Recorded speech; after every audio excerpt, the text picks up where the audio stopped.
Assam government has decided to lift curfew completely from today, including the night curfew. According to a media report, broadband internet connectivity will also resume from tomorrow. To be mentioned, the state has been paralyzed with curfew and internet shutdown due to anti-CAA protests during the past few days.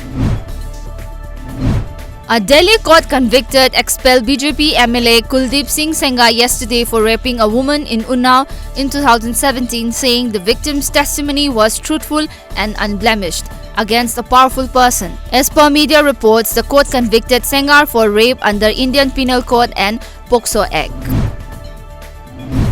Floating a new political party in Assam will not solve the problems arising owing to the passing of Citizenship Amendment Act, said former Assam CM Prafulla Mahanta.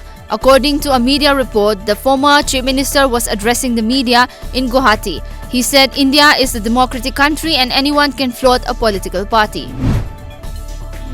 Nagaland Governor RN Ravi will take oath as the Governor of Meghalaya today. The swearing-in will be held at the Raj Bhavan, Shillong at 12 noon.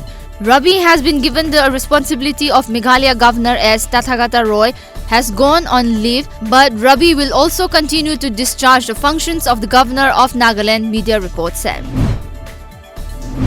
The Supreme Court will hear a review petition filed by one of the 4 men convicted in the 2012 Nirbhaya gang rape and murder case at 2 p.m. today. As per a report, a bench of Chief Justice of India S.A. Bobde and Justices R. Bhanumati and Ashok Bhushan will hear the plea filed by Akshay Kumar.